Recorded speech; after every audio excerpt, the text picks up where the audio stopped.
MATH.en.JEANS organisé cette année à Berlin-Potsdam pour les établissements de la zone Europe.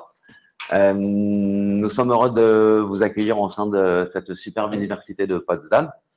Pendant ces 2 jours de congrès, nous serons rejoints par 12 établissements, plus de 180 élèves, 45 exposés. Ça va donc être dense et nous l'espérons de qualité.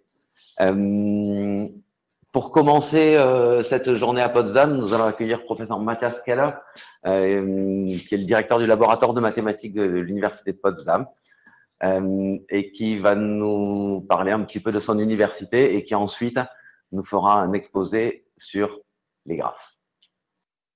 Merci à vous.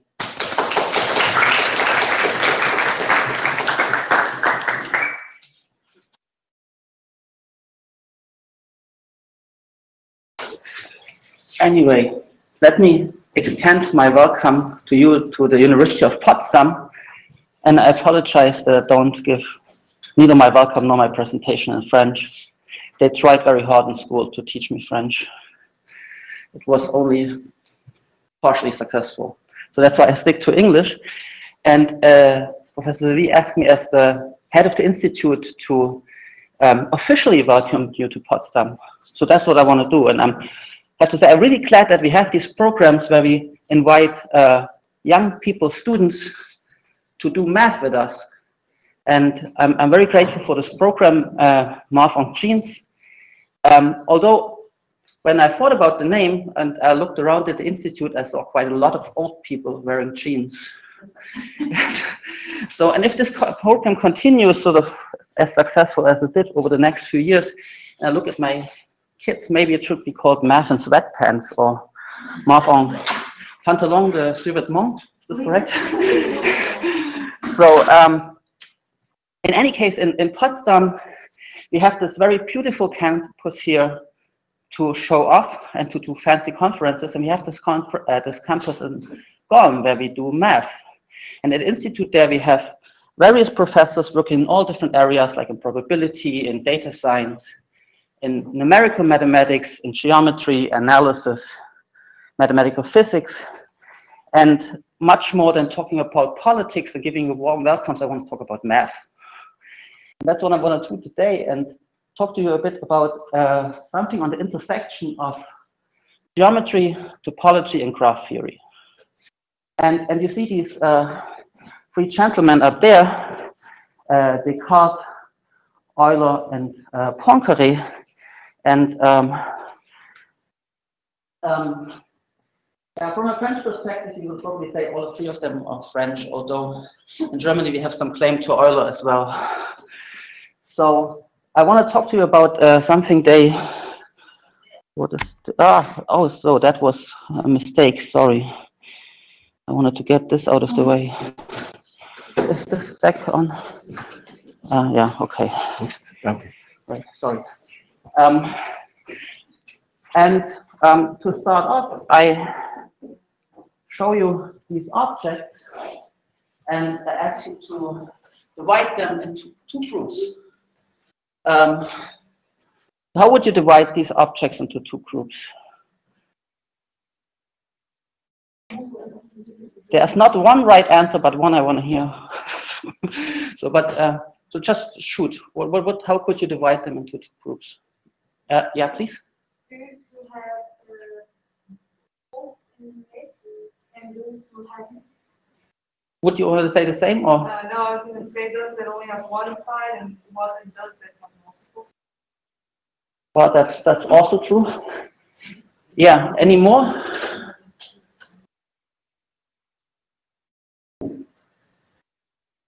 Of course, there's a lot of different things. There are things which are colorful, things you can eat,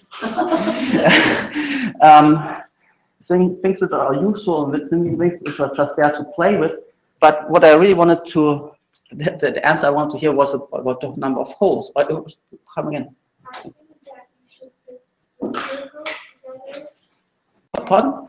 the circles. The circles, okay. Yeah, so there are things which are more round than others, right? So that's true. So like spins which have sort of edges. So like what I want to focus here on, like you can study them from all perspectives and all have their interest. What I want to study today is really this thing about what was said first, the number of holes. Right? Sort of like you see like the tetrahedron, the cube, the ball, they don't have holes. While like the donut, the cup, and the toilet paper, they all have one hole. C'est non, c'est là, il faut que tu... Voilà. Fais ton partage d'écran, t'as pas refait le partage d'écran? Non, c'est quand il a fait le... Voilà, c'est là.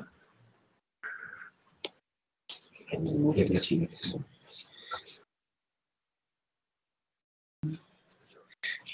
Can you do this away? This blue thing here. Okay. Okay. Right. So so of course, like you see holes, right? So if you see an object, you can tell is there a hole or not. But the question I want to ask: can this actually? Oh no, I cannot. So can this be calculated? So is there a way to calculate the number of holes from an object? Right. And one way is the following here. If you look at the tetrahedron and you look at this as sort of as this big thing, so we have 4 sides, so 4 faces. So we have the orange one, the green one, and there's a red one and a blue one. And this thing has 6 edges, so 1, 2, 3 here, and then 3 at the bottom, 3 edges, and 4 vertices, sort of like this, or the 1 and 1 at the end here. And now if you sort of like compute this fancy quantity here, you take the number of faces, 2-dimensional objects, minus the 1-dimensional objects, the edges, plus the number of 0-dimensional objects, the vertices, you do 4 minus 2 plus 4, 4 minus 6 plus 4 is equal to 2. That's random, right? So you can just do this, but let's do this with the cube. Here you have 6 faces, right? Sort of 4 at the side, and 1 at the top, 1 at the bottom.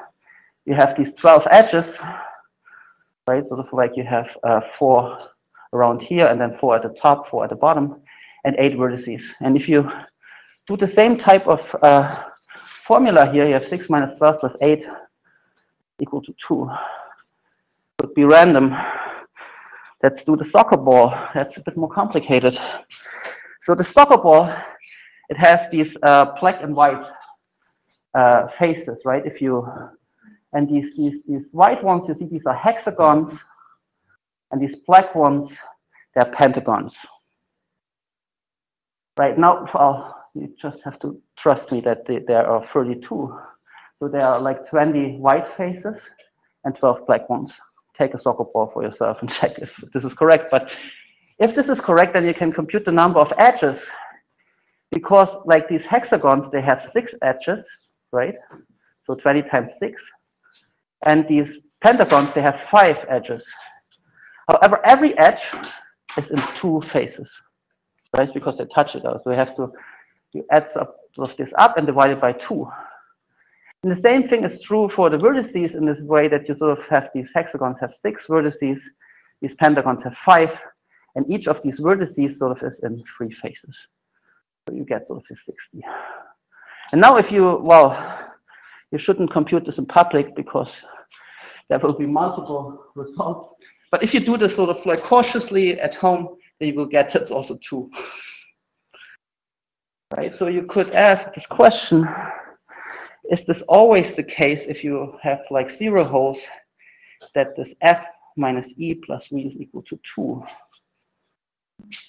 And the answer is yes. So that's the theorem of Euler-Descartes, or Descartes-Euler. It tells you that if you have 0 holes, then this formula holds. Right, so that's now, because they knew they look so smirky, and let's prove this by a fairy tale, right? Sort of. I know some of you might be too old for fairy tales, but so the story is as follows: there was a king sitting in a castle, and he ruled over a sea empire. So there was no land; it was only sea.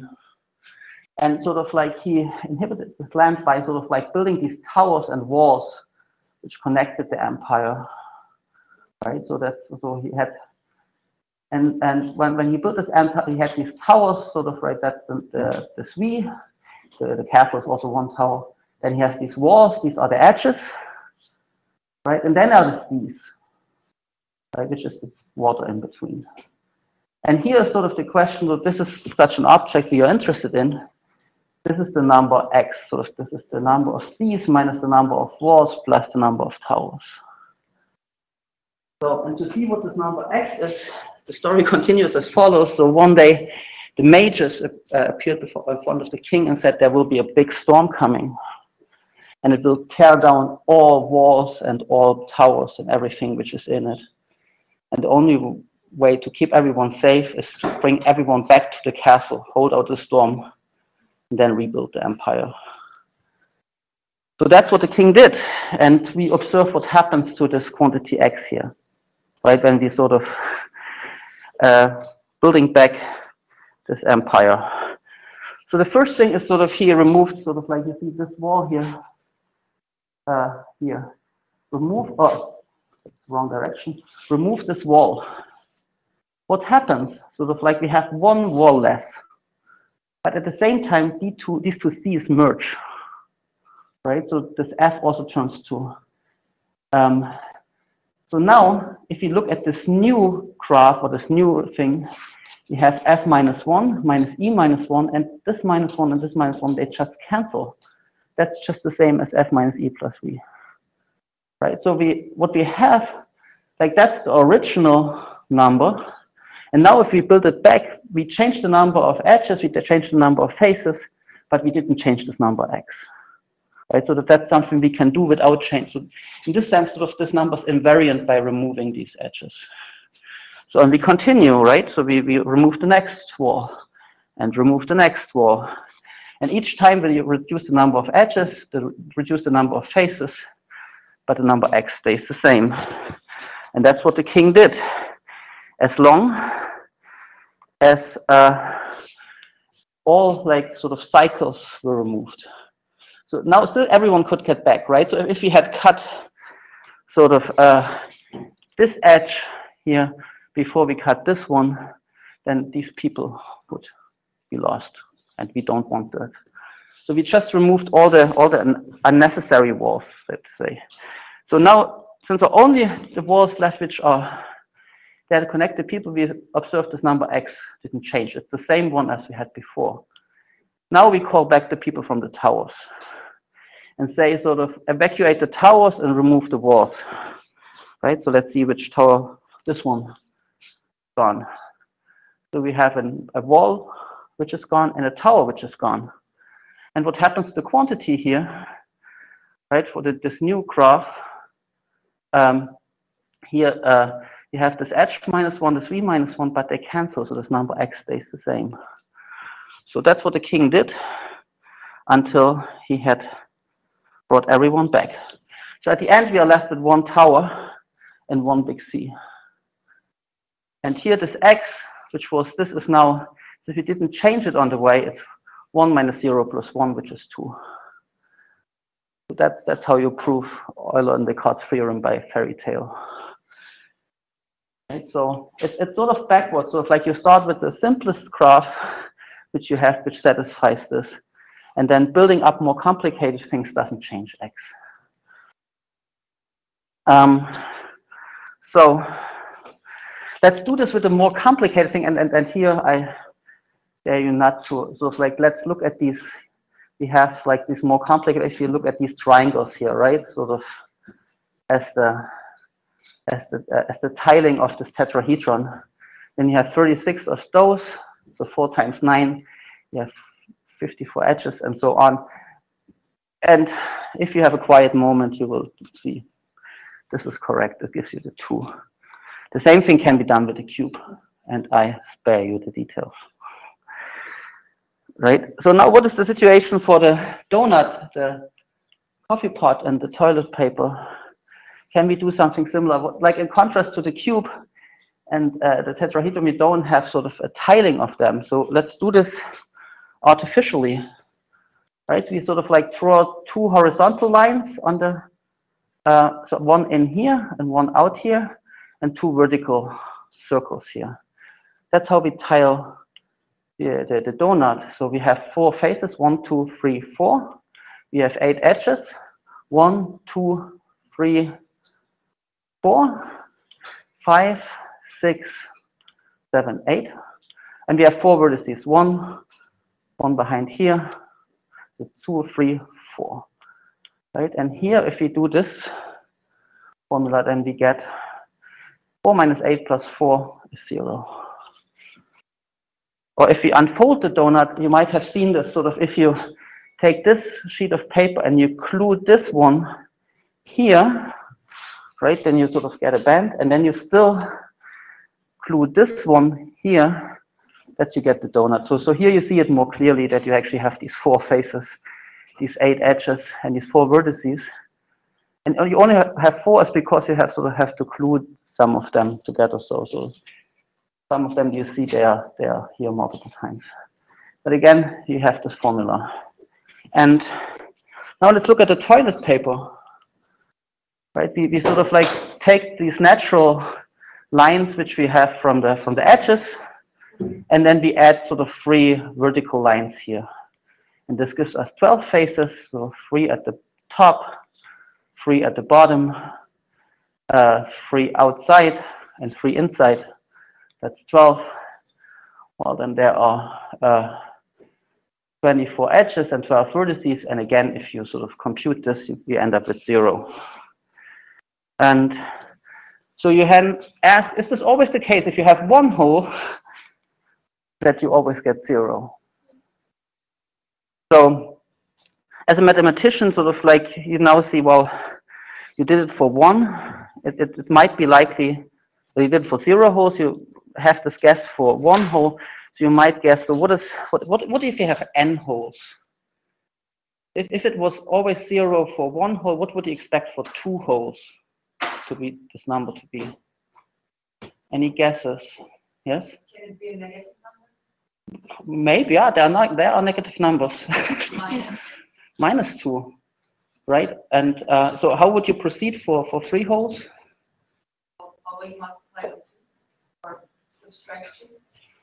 Okay. Yes?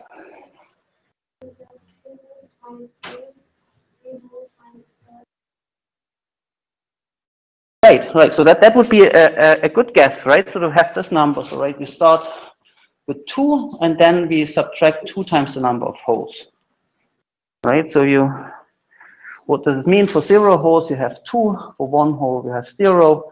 2 holes, you have minus 2. 3 holes, you have minus 4, and so on. So that would be the question. And the good thing is sort of then we also can deal with pretzels, right? And all different type of objects.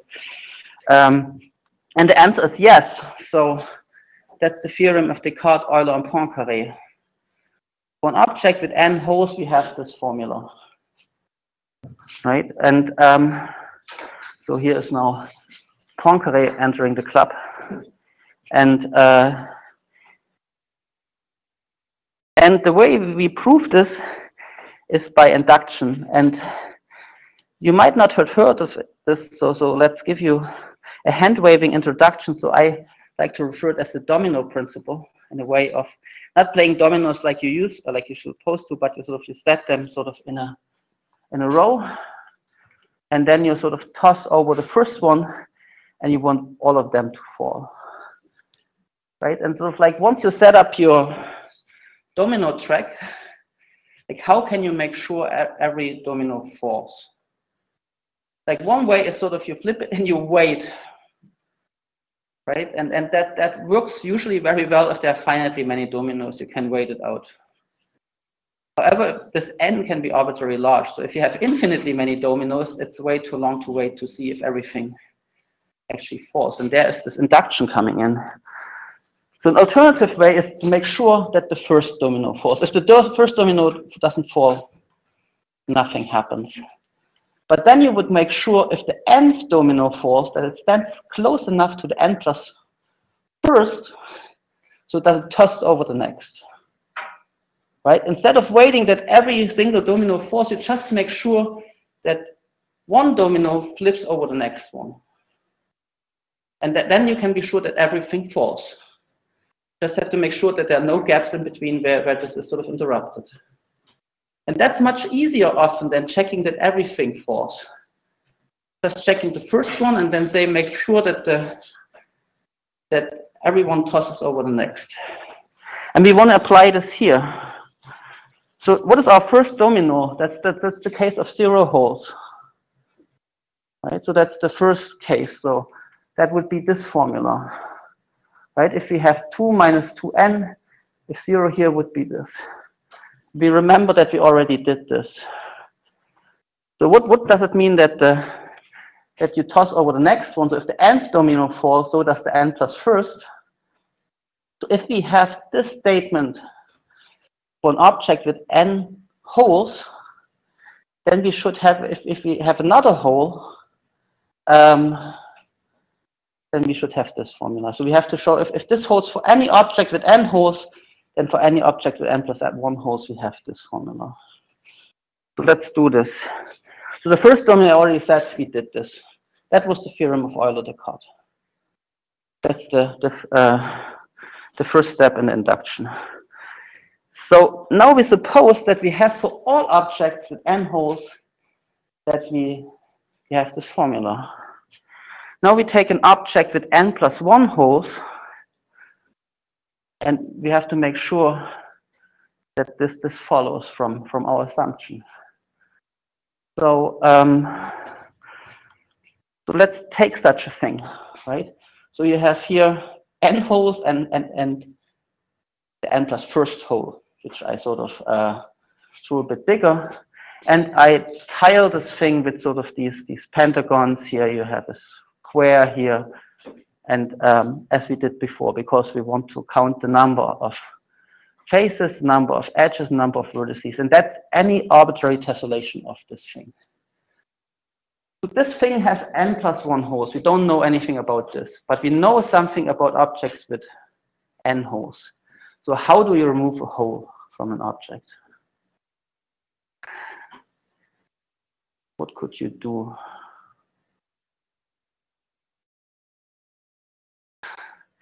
How do you turn this object with n plus 1 holes in an object with a hole less? You have hole in your socks, yeah? Pardon? You can fill it, that's true. That's what you do with socks. Yes?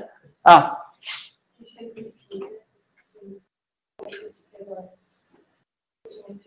Yes. Mm-hmm. Yes. Like you create more shape, like in the air, kind of in a way. So like you're covering the, like how do you explain what I mean?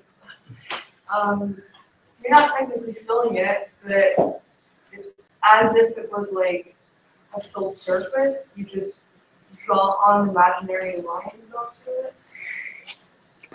I think these are all very good and practical ideas which work for socks. Yeah.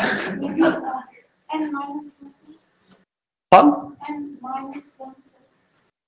I didn't get it. Could you come? Sorry.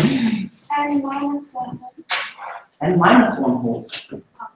We have to bring it up. So minus 1. Yeah, but how do you remove it from this object? So I propose a very radical step to remove this hole. Not fixing it, making it worse. Take scissors and cut it open. Right? You have this path here around the. So there's this green one up here, and then around the back.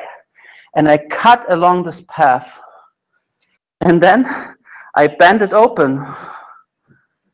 And ta-da, the hole is gone. Right? It doesn't work for socks. These are not socks anymore. However, here's something we can calculate, because what has changed? How did the faces, edges, and vertices change? So we have this path here. It might have been 5 edges, 6 edges, 42. We don't know. So let's say we have it had k edges, right? So that's just fix this as a variable.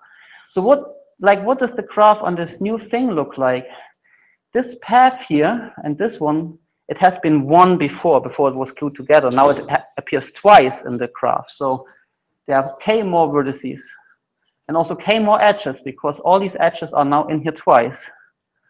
And we have two new faces, right? The thing on the top of the sausage here. This one and this one is new. This didn't appear before.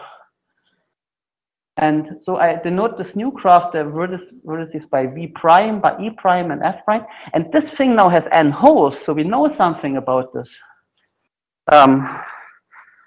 Right, so if we have that for this new thing, F prime minus E prime plus V prime for this one, we assume that this is this number.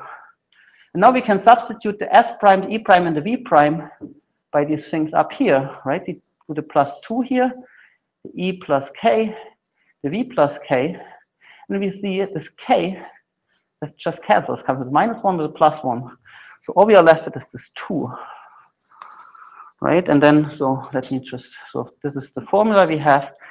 And now what we do is we subtract 2 from this formula, right? And we are left here with this thing without the 2. Then we have a -2 here, and we put these two together. We have this. So that's how we proved the theorem of Euler-Descartes. And now you can ask, why should you care? It's a good question. So as you're all looking at a bright career and you're the future, you might be hired by Elon Musk for a space mission. And this might actually fail and you end up on a planet. Your rocket is broken. There's no way to like leave the planet, and you might wonder how many holes does the planet have. And it's maybe too big that you can sort of see it from above. So what you can do is the following. You can tile this planet by little tiles, right? And then you enumerate them, and then you count the number of faces, the number of edges, and the number of vertices. And that still won't help you to leave the planet, but at least you know how many holes it got. Thank you very much.